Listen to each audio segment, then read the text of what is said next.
si mbiru ki nga xam nekk moo di Waly Diouf Bodiang yi daal di tàbbi daal di jëm Waly Diouf Bodiang nag mu nekk le directeur général du port autonome de Dakar waaye itam responsable bu parti Pastef mi ngi daal di justement Arfan nga ñëw si ay kàddu nag nee na après interprétation de la loi d'amnistie il faut dissoudre APR moom ki nga xam nekk moo di Waly Diouf Bodiang kàddu daal di yëkki que ni doona waral tas li nga xam nekk moo di APR ginnaaw rek suñu interpréter la loi d'amnistie. Alors dissoudre APR sous quelles conditions? En tout cas Waly Diouf Bodiang a conclu en appelant à la dissolution de l'APR après l'interprétation de la loi d'amnistie. A-t-il insisté? Il a également accusé le parti d'avoir recruté des nervis impliqués dans des crimes lors des manifestations. Il est prouvé que les nervis étaient à la permanence de l'APR. Des médias français comme France 24 et Le Monde ont réalisé des reportages qui remettent en question les propos du ministre de l'Intérieur Antoine Félix Diome sur la présence de forces occultes lors des manifestations de juin. Ces événements avaient entraîné des pertes en vies humaines et des actes de pillage. Alors, avant Waly Diouf Bodiang, ces propos ont suscité exactement quoi qu'on puisse sur un déferlage sur les réseaux et que tout le monde en parle sur ces propos en allant justement de dissoudre le parti APR avant. Alors, la question qui se pose, ben dissoudre le parti Pastef ñu bari di ko ñaawlu que ni weesu neen époque boo xam ne dem dañuy dissoudre li nga xam ne que moo di parti. Donc propos yu ki nga xam ne que moo di Waly Diouf Bodiang yi ñi jàppee ko il est peut-être un peu autoritaire ñi jàppee ni peut-être en tant que le directeur bu port autonome de Dakar kaddu yu du ay kàddoom naka nu ko daal di jàngatee.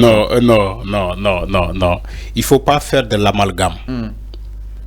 Waly Diouf Bodiang ba muy wax il n'était pas au port, il n'était pas dans son fauteuil non Fallou, soyons sérieux quand même, il n'était pas dans son fauteuil de directeur du port.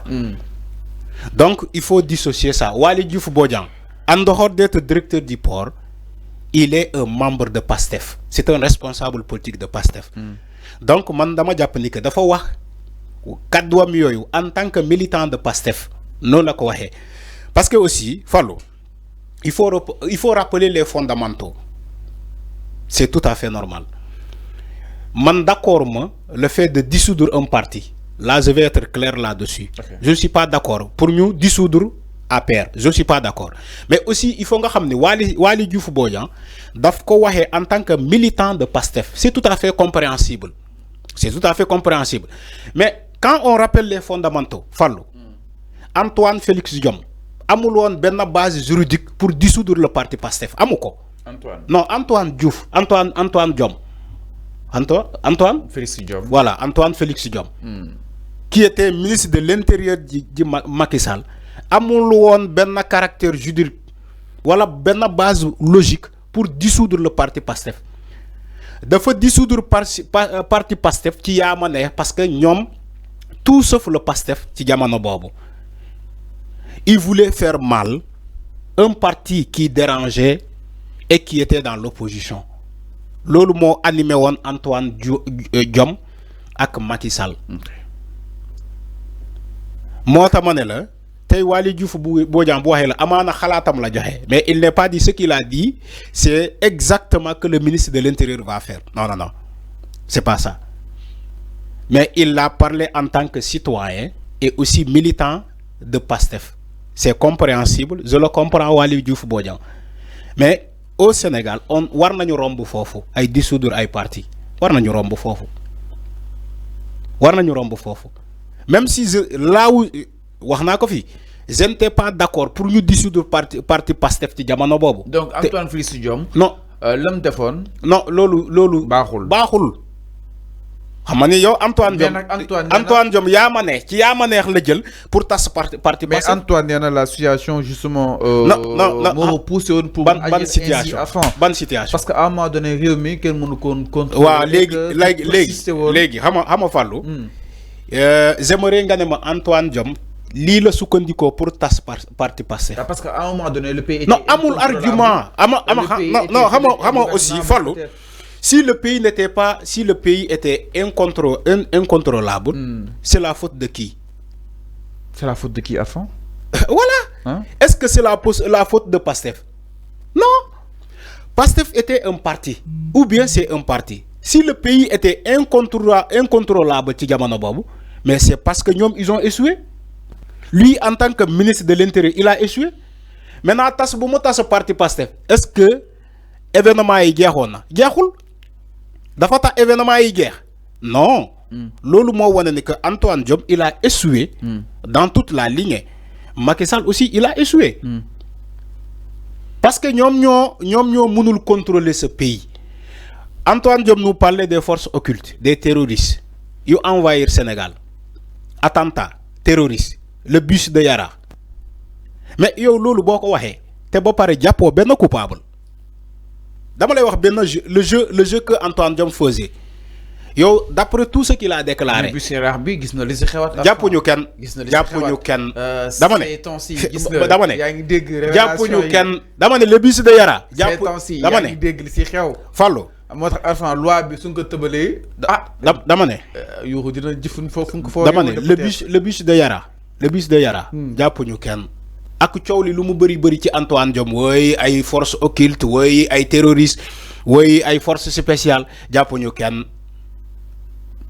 Lolu moy wax ni que ay tiaxan dong la. Donc d'accord à ce que parti bi ñu tas ko. Dama né duñu tas parti. Waaw Ibrahima Soury tu n'es pas d'accord. Donc explique-nous les raisons, donne-nous justement tes arguments. Dama né parti bi donc wara tas. Non dama né. OK. War nañu romb fu ñuy tassé parti. C'est la dernière argument d'un état di dem bay tas parti. Pourquoi? Au nom de quoi? Si il y a des choses à régler juridiquement, il faut les régler. Bu fekkee ñom lu ñuy wax ni gis nañu un bus, comment dirais-je, des nervis yu déparé ci siège pa APR, mais waruñu tas parti APR parce que des nervis ñoo fa départ. Il faut régler la question des nervis au niveau de la justice. Il faut aussi des arguments. Bu fekkee il y a des témoignages ni que les nervis APR lañu déparé, siège APR lañu déparé té am membre ay APR ñoo leen doon recruter. Mais ñom xam nañu leen. Il faut les traduire tous en justice. Il faut les traduire en justice, les commanditaires de cet acte de barbarie ou bien de ces actes de barbarie, il faut les traduire en justice. Mais il n'est pas dit que oui, on doit utiliser l'argument de la force et dissoudre le parti APR. C'est pas ça. T'es beau tasser parti APR et ça règle quelle solution? T'es déjà pour les nervis là. Est-ce que ça va régler la question?